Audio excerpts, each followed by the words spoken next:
Welcome to Women Winning Divorce with your host, Heather Quick. Heather brings over 20 years of law experience that advocates and empowers women to achieve happier and healthier lives. Each week, we provide knowledge and guidance on different aspects of family law to help lead women through the difficult and emotional legal challenges that they are facing. Listen in as she discusses issues including divorce, custody, alimony, paternity, narcissism, mediation, and other family law issues to provide insight on the journey of women winning divorce. Welcome to the show. I'm Julie Morgan, and I'm joined by your host, Heather Quick. Hi, Heather. How are you today? I'm great, Julie. How are you? I'm doing very well. You know, Heather, you can see my face, which means that you can see all of my expressions, some of the crazy ways that I look whenever you say stuff, you know? I love that because then I know I've really stumped you and we're going to have a really good discussion. So it's good. Oh boy, you know what? That's crazy that's the indication. Oh my. Okay. You know, that means that I must wear all of my expressions on my face, which I'm not necessarily sure that's a good thing. Yeah. Well, I guess it's okay for a radio personality, right? Exactly. No television here. So Heather, you know what? I figured we'd do something a little different today. Why don't we do frequently asked questions? I love it. I think that will be hopefully helpful, and we'll touch on as many stuff as we have researched and found to be frequently asked questions regarding divorce. And hopefully this will be helpful to our listeners. Oh, I'm sure it will. So we're going to start off with a very soft toss to you. Yeah, this one is easy. Right. How do I file for divorce? So to file for divorce, it is, it may vary from different states a little bit in the procedure because every state's going to have certain rules, meaning, Florida, you've got to file, let's say, like 5 or 6 papers, certain papers to file for divorce. Georgia, maybe 3. But regardless, there's going to be a fee. You're going to have to pay the clerk of the court a fee, which is called a filing fee. And you are going to have to find out what is all this initial paperwork that is required in order to be filed. So that's the first step. And that's why most people do and should hire an attorney because of the specifics of what it takes. Because if you don't do everything right, the clerk will kick it back to you and say, you didn't do it right, try again. So time consuming if you don't really know, but you pay a fee and you have to fill out the papers. And basically it's a petition for divorce. Might be called, have a different title somewhere else, but basically you're saying I want a divorce and this is why. And this is what I want. Anytime you file a paper, you not only have to say what you're doing, but also what you want in the proper language, of course, which is the legal jargon. Okay, but how, as someone who's never been to law school, how would I know the proper language? Many states, and Florida is one, they have a lot of forms online. And, there's a lot of different thoughts on that as far as how people, and many judges are like, I think that does a disservice to the public to make them think they can and should do this themselves. But there are almost like a fill in the blank. And that can be very dangerous because it doesn't really encompass everything. And you may or may not really be fully protected, but it's there trying to provide open access, I guess, to the courts. It's just a dangerous, slippery slope if you start out on your own, as we've talked before, because of you risk so many things being left out and not addressed. Yeah, and then you think, oh, yes, this is simple. I can do all of this myself.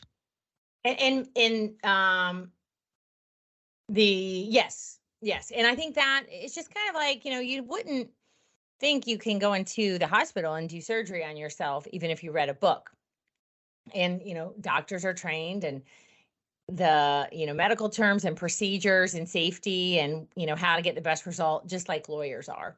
So just because the papers are out there, you can educate yourself, but trying to do it yourself can be dangerous, especially if you have any money, any assets, any debts, or your spouse has debts or children. So doing it on your own is risky. That's the basic answer.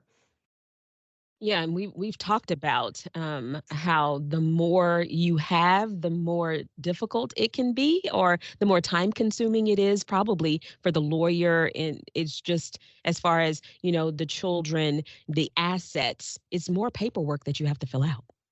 Well, it is, and you want to make sure you're protected because you are filing for divorce, obviously, to, you know, be free. And when you have children, and it so often happens, and so many women are like, well, I just wanted it over with.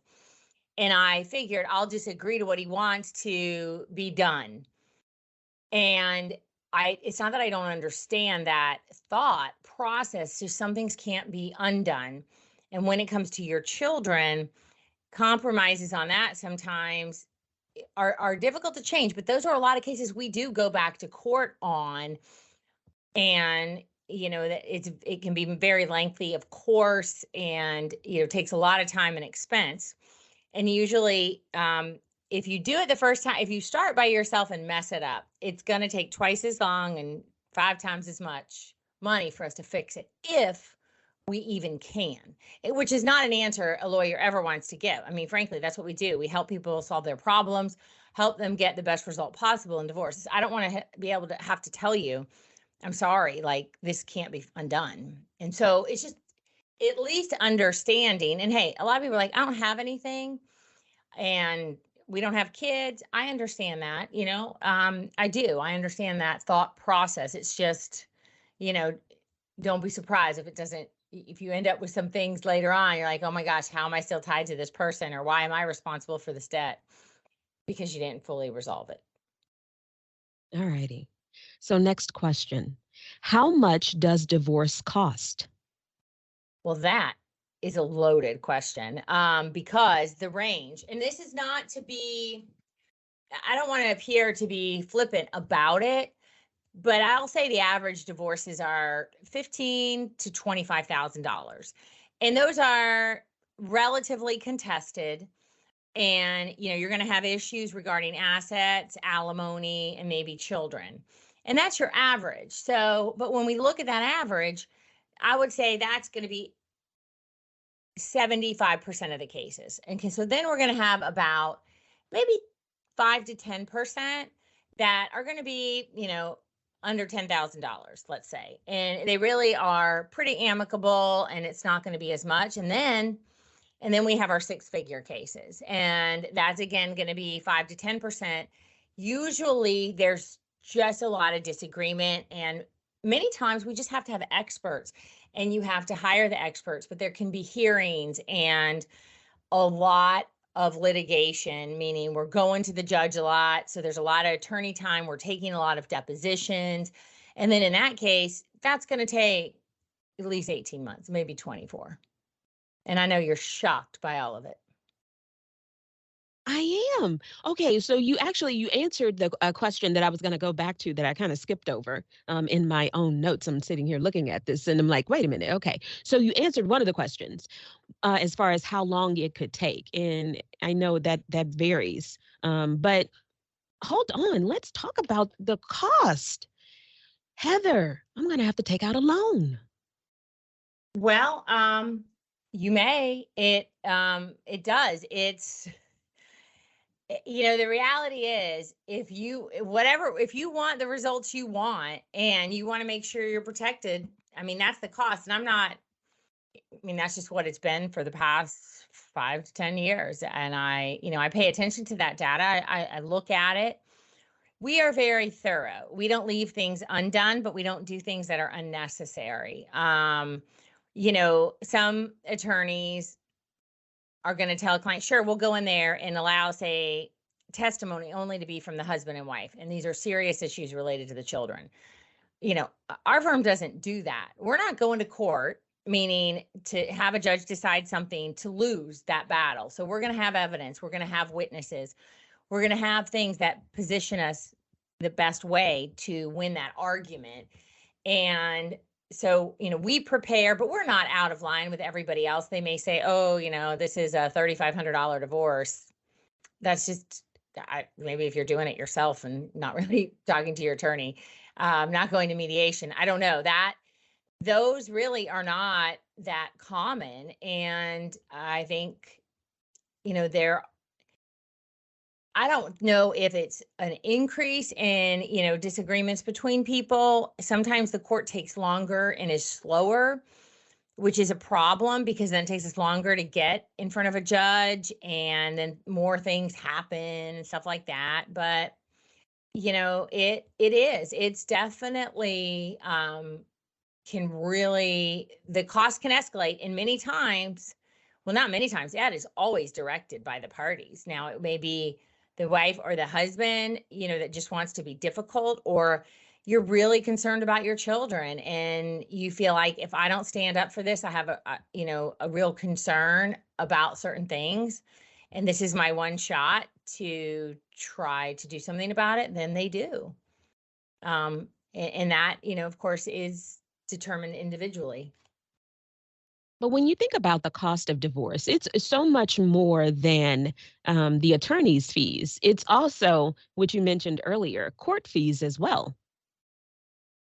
Yes, and the court fees are, those aren't as expensive because those are lower, but however, they add up. You have a court reporter, and then, if you have experts, of course, those fees are just as much as your attorney's fees.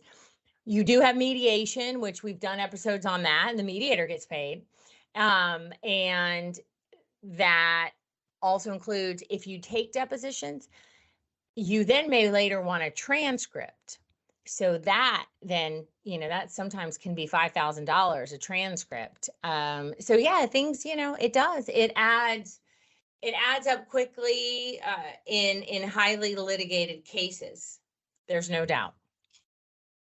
And if you guys want to listen to those episodes about mediation, you can go to our website, womenwinningdivorce.com, download, subscribe, and listen. All righty, Heather, let's move on to the next one because I think I could just keep asking you questions about some of these questions all day. But we're going to move on, right? Okay. Is there a way to get divorced without going to court? Now you may, I'm going to say no, because it has to be signed by a judge. Like, you're not divorced unless you have a court order dissolving your marriage, because you were legally married. So you have subjected yourselves to the laws of whatever state you're living in, at the time of divorce. So in order to officially be divorced, you must have a signed court order.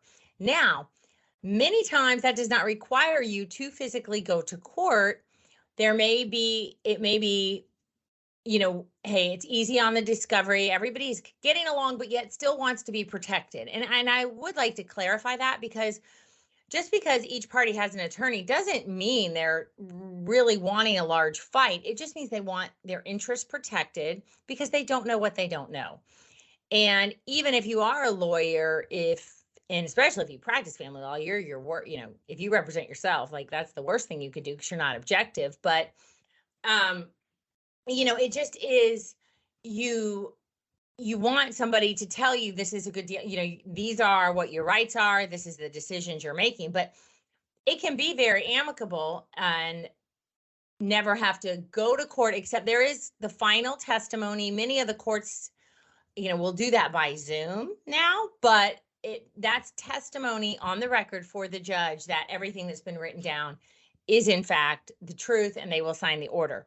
Now, that is for the jurisdictions in the Northeast Florida area. There are some in Middle Florida, and I think Orlando might be one, where you don't have to go to court. Like, let's say it's all amicable, we resolve everything, and no one has to go.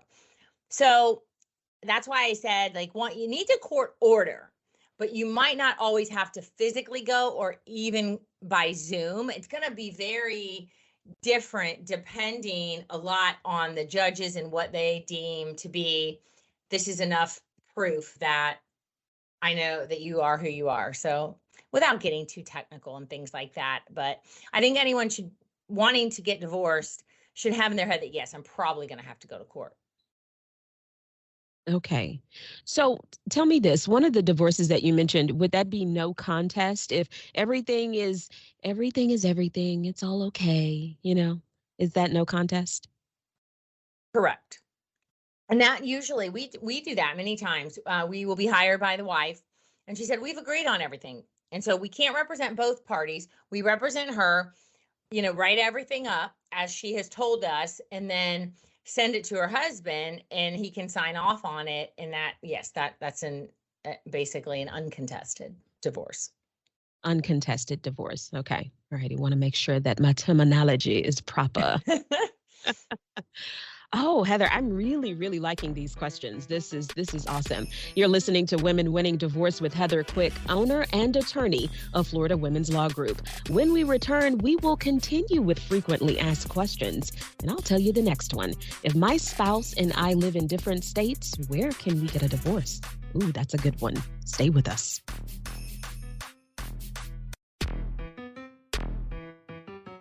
You're listening to Women Winning Divorce with Heather Quick, owner and attorney of Florida Women's Law Group. Today, we're talking about frequently asked questions. And of course, Heather is answering all these questions. You know I'm not doing it.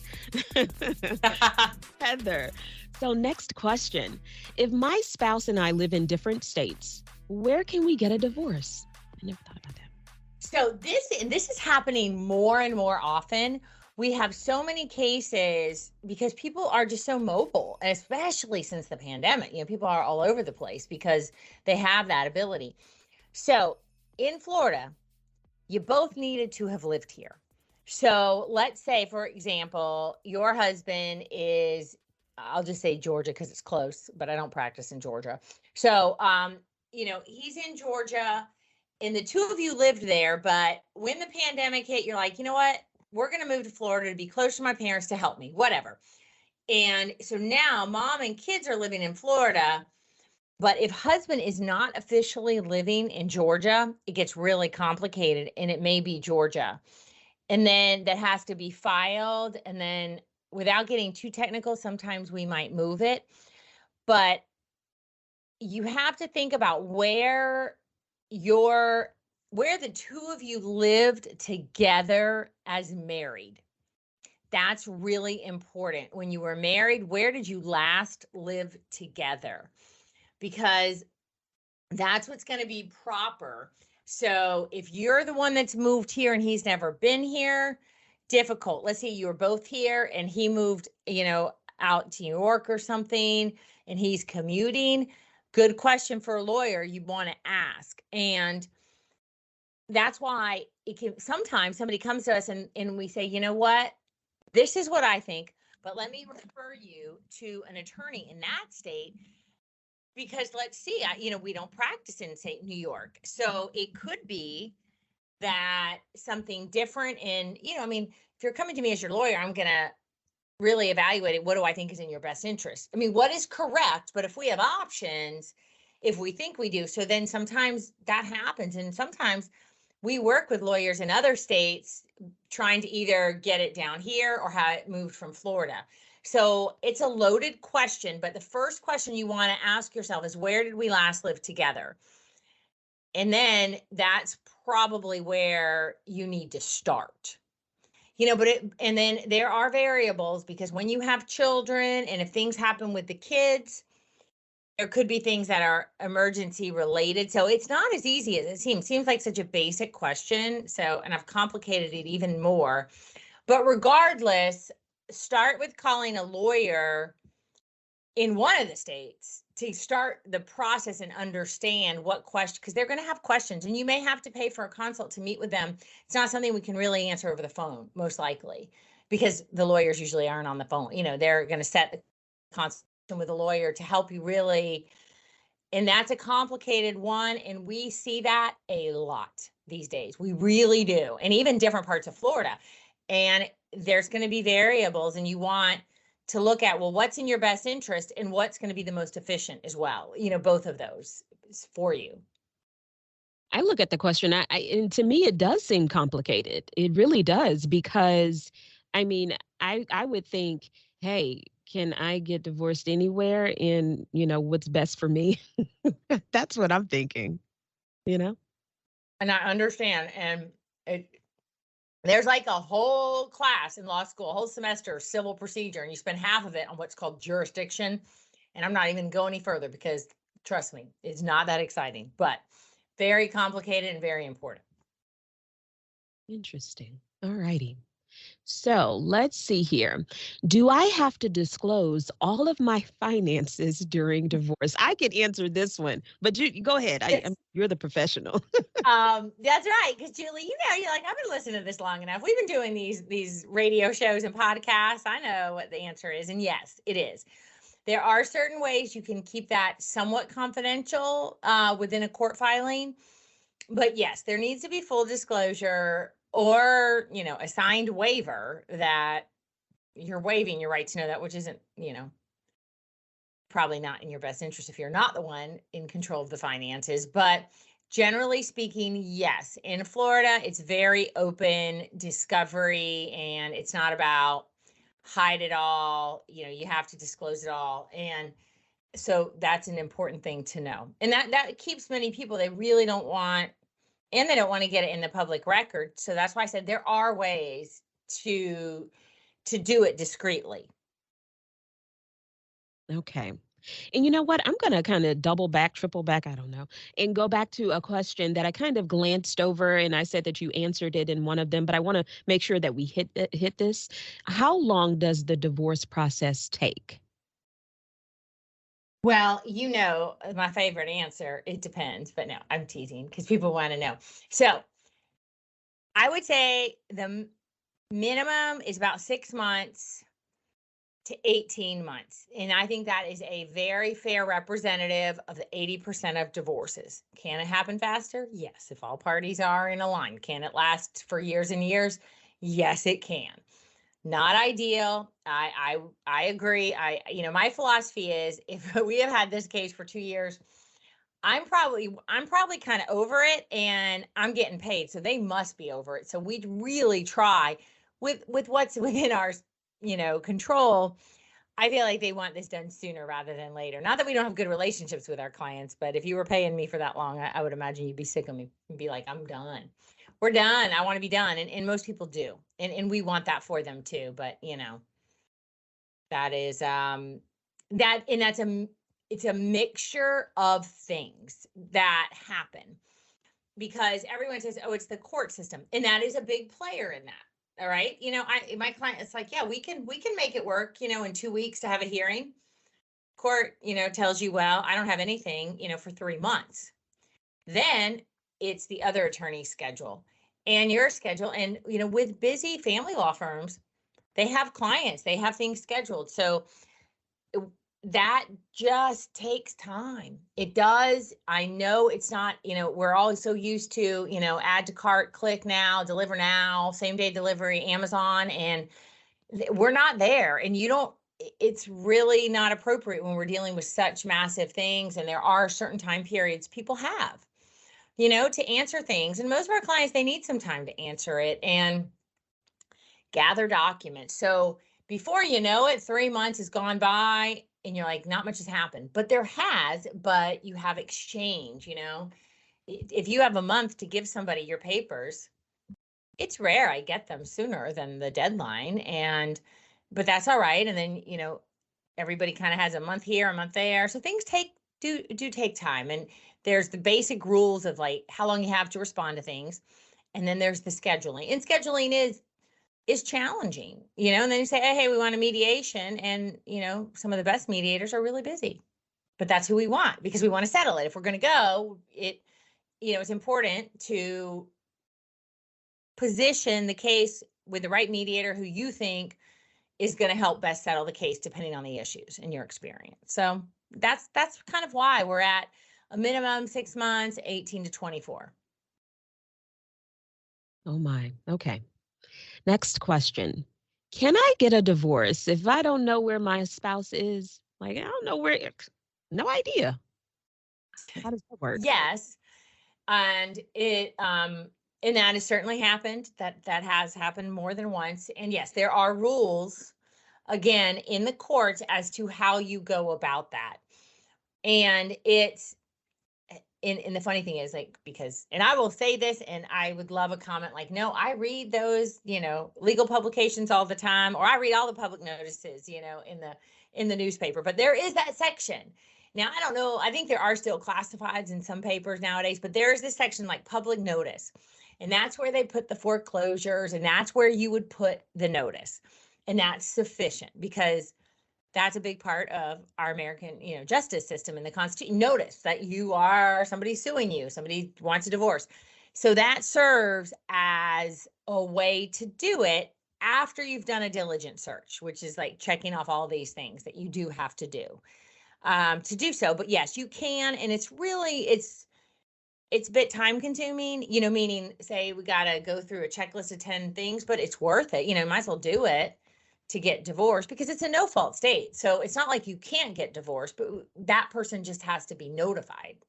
In Florida, Florida's a no fault state. Other states, I would imagine, because that publication is a familiar thing, and important in states that require you to be separated for a year. So, if you don't know where they are, you probably have to file something to give you that period of separation. I think Maryland and North Carolina require like a year of separation, maybe South Carolina. Hold up. Hold up.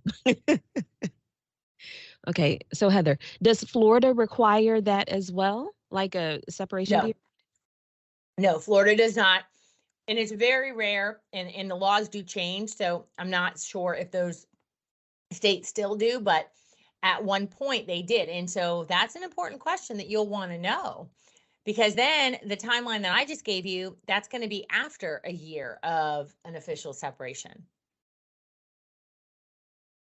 And they're going to be more, I know they're going to be more the southern, likely conservative states that are, I want to say Bible Belt, but where a lot of those laws come from. And so that's probably where you would likely see more of it. Okay. What is the reasoning behind that? Do you know? I do not, but I would venture to say, just to, the intent of the legislature of the state was like, hey, we hold marriage in high regard and we want people to be sure. Just again, the government controlling, what you do. But that's the way it works. So Yes. All righty. Next question. How do courts divide property in divorce? now that can, go a whole bunch of different ways. But essentially, start with the premise that it's going to be 50-50. In Florida, 50-50. However, there's always a but, lots of buts in family law.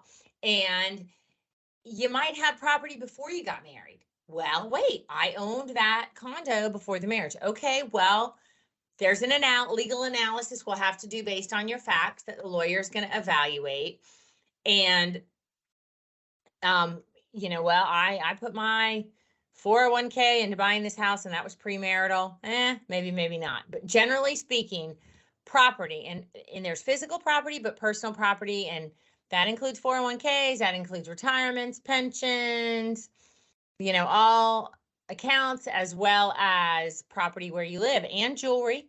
Many women are like, well, that's my jewelry, but if he gave it to you during the marriage, it's a marital asset. So, not the engagement ring, because that was premarital, unless you got an upgrade. But anyway, yes, I start with the premise that it's going to be 50-50, and there may be nuances. There may be some specific things that can be pulled out.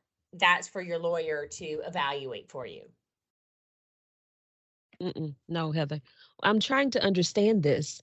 So you're saying, so one of the examples that you just gave was, let's say I owned a condo before the marriage.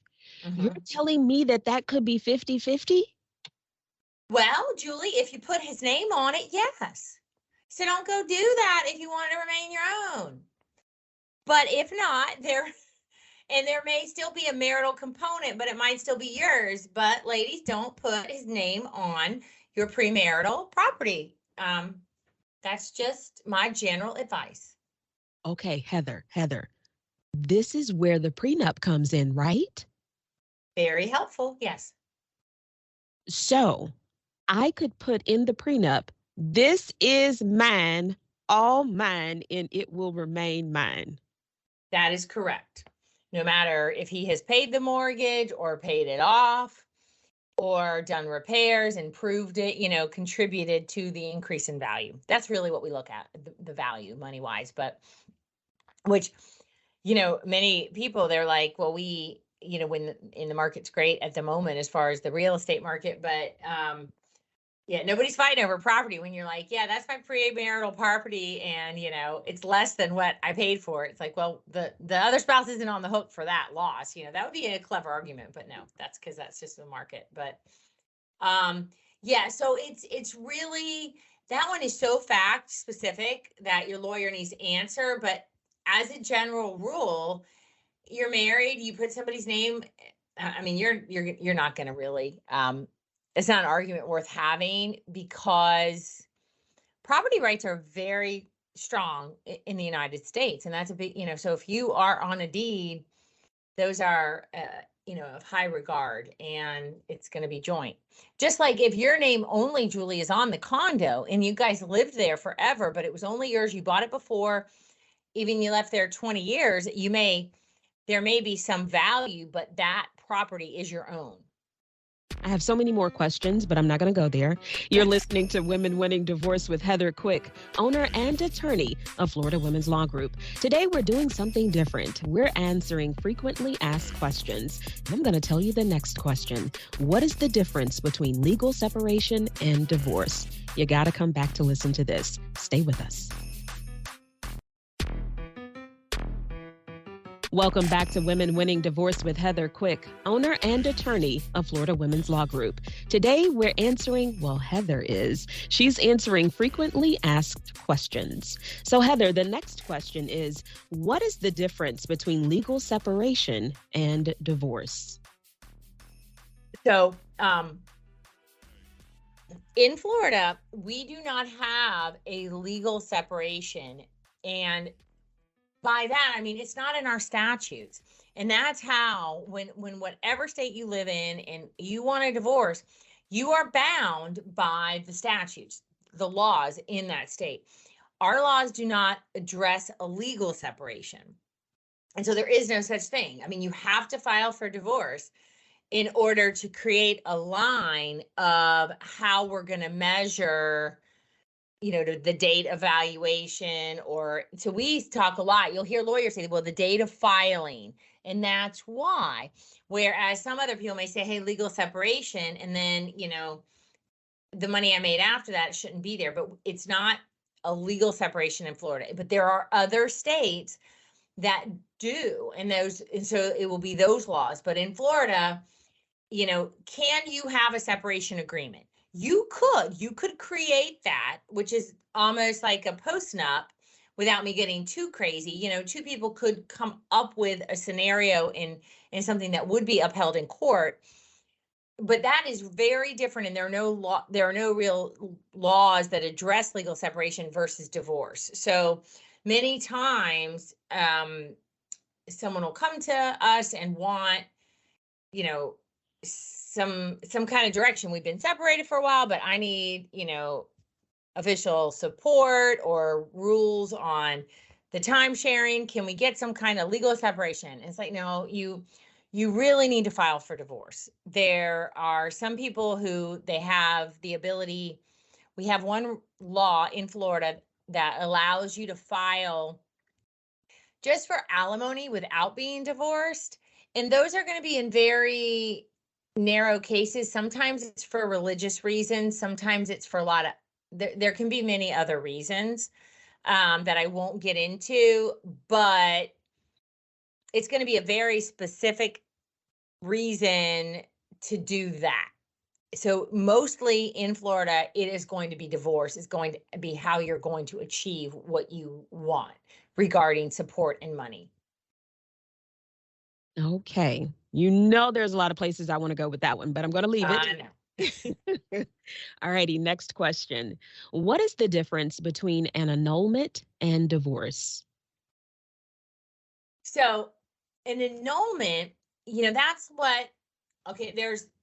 we refer to it as the common law. So that's really law handed over from old England. And those are laws built on cases.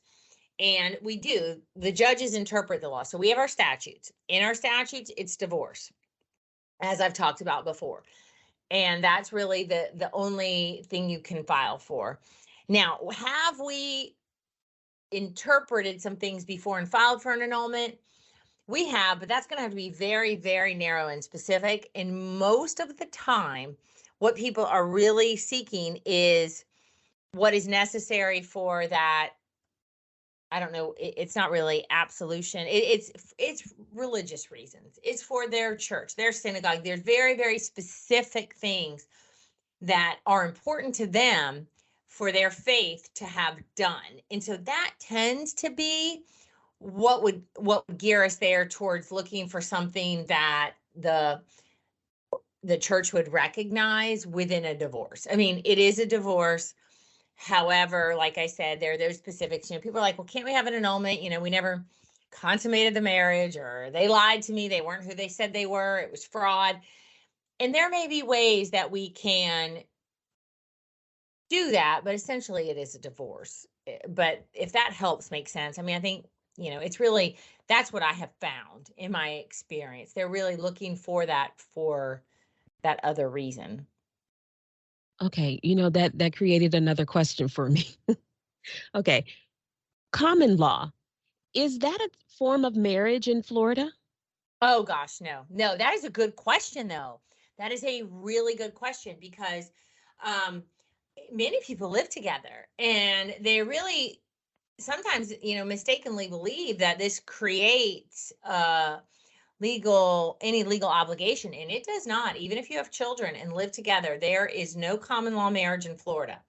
And they are in other states, and they're very, very specific on what is required in other states. Now, what is, without getting so very complicated, but within all our states in the United States of America, there is what's called the Full Faith and Credit Act, meaning, hey, if you have a court order from another state or a legal designation or something from another state, the Florida courts should honor it. And so I have never had that particular situation, but if you were determined to be common law married in another state, there may be a way for you to then, have some legal rights asserted in Florida if you divorced or your partner died. But that would be really specific, and I don't have any examples of that myself. But it is a good question because, I've been asked that many times before. And what people really need, it's almost like it's really just a contract between the two of you, even if you're not going to get married. Because remember, what happens when you get married? Okay, now you have laws that protect you or that really recognize that relationship. Okay, well, if you don't have that, you can create your own. I mean, it needs to be a legal contract and done the right way between the two of you, in regards to finances or something. I mean, people have that, like cohabitation agreements and stuff like that. I mean, it's a smart way to do it, because, people never want to be married till then they separate and then they're like, wait, I have no real remedy. Do you do that? We have, it's similar to like a prenup or postnup. I mean, it's contract between the two of you. And yes, and it's a smart thing to do if that's really, especially, where you'll see it, Julie, that is very common, I think, and I believe, and maybe some law professor in law school, many, many, many years ago said this, but if you look at Florida, we have so many retirees. Many times for them to get married is just economically detrimental based on whatever their situation is. Usually maybe they're a widower, and it's not feasible, but they want to be together, and that may make sense, or it may make sense to keep everything separate, and they do, want to live together. And I think that's why there is no common law, because there is so much of that would be more detrimental to the people of Florida at the time, maybe when they were, conceiving whether to adopt it or not. And maybe why, like, well, that's not going to benefit the people. They don't want it. Legislature doesn't propose that. I mean, that's really how the whole legal system works, and things get proposed. So that was always my understanding, that so many, folks as they retire, whatever, and they wouldn't want that common law marriage to apply. Okay. Next question. Will I have to pay alimony or spousal support? Maybe. You Yeah. might, and you know me, I'm like, well, if you're a woman, I'll do everything to keep you from paying it. And if you're the woman who's making the more money, and if he's making more money, then I'll do everything just to try to make sure he does have to pay. So that is a purely financial. I mean, it's not purely financial. It's the majority is financial. And then there's like 20 some factors as to how we determine alimony. So, when you've been married a long time and your spouse makes more than you, okay, maybe. And the question then is, well, how much? Okay, well, we got to do a lot of financial analysis. That's not something that anybody should give you a figure off the top of their head, because we really need to know what's coming in the house, what's going out. How does that lay out? That is, that takes time to give you a good figure. And then it depends on your need or his need. And sometimes both of you are high earners, so you're equal. But what is important to know is you're not getting half of his income, and he's not getting half of yours, which many people over the years have said, well, I just want half. That just seems fair, half of his salary. But that's just not the way.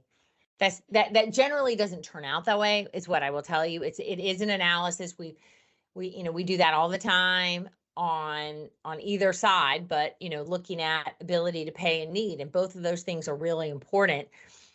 And just saying we're going to split it and it doesn't work that way. It's definitely analysis of who's making what, whose expenses are what, and then how do we come up with that?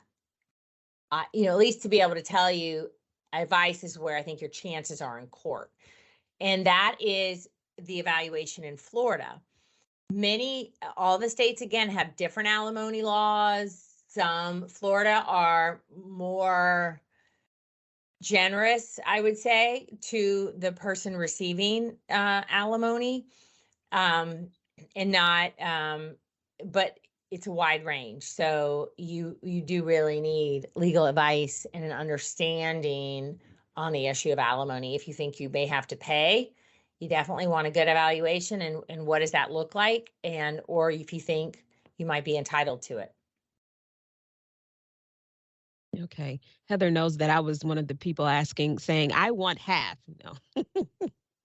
Oh boy. Oh, come on, Julie, be honest. You're like, I want 75%. Now, come on, let's be real. And that's okay. We want what we want, but then sometimes we gotta bring it back to reality.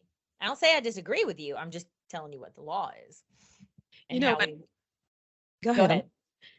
I can appreciate your honesty, because when someone comes into your office, you have to be honest with them about what they can expect, so they're not walking around blind. Indeed. And many times it's not really what you want to hear, but it's the reality of the situation. And if I would be our whole team would be doing a disservice to tell you anything but the truth. Now, the truth is the law. Okay, this is the way the law is. Now, if you want XYZ, we will, if there's an argument and there's evidence that we can put forth, these are valid ways we can advance what you want. But it's very unlikely. And it's really important to have realistic expectations because of the way the courts, they follow the law, and you moving forward thinking that you're going to be entitled to more than you are, you're just going to be sorely disappointed, and you will have spent a lot of money after something that was going to be very unlikely to be, won or ordered on your behalf. So it's important to know. Now, it doesn't mean, like I said, that's the law. They're facts on so many different sides. And that's what we do. We take your facts, we take the law, and we see how can we, creatively apply the law. Well, this situation, and, there are different ways we can, present a case to a judge and say, well, this is what we have, on our side to, you know, support that. But at the end of the day, if we're doing that for the judge to make a decision, it's always good to know, okay, hey, they may be advancing this case and trying to get way more, but the reality is this may be more realistic. Yeah, realistic. Hmm. So, Heather, I'm going to skip to the good part. This is as far as the next question is concerned. Uh, should my future spouse and I have a prenuptial agreement? We have about a minute left, and I think I know the answer to this. Yes, I do. I think it is a great way to have discussions about money and future and plans before you get married. And it doesn't have to be a downer and trying to, prevent the marriage. But I think it's really important. You don't talk about a lot of those things because you haven't experienced them.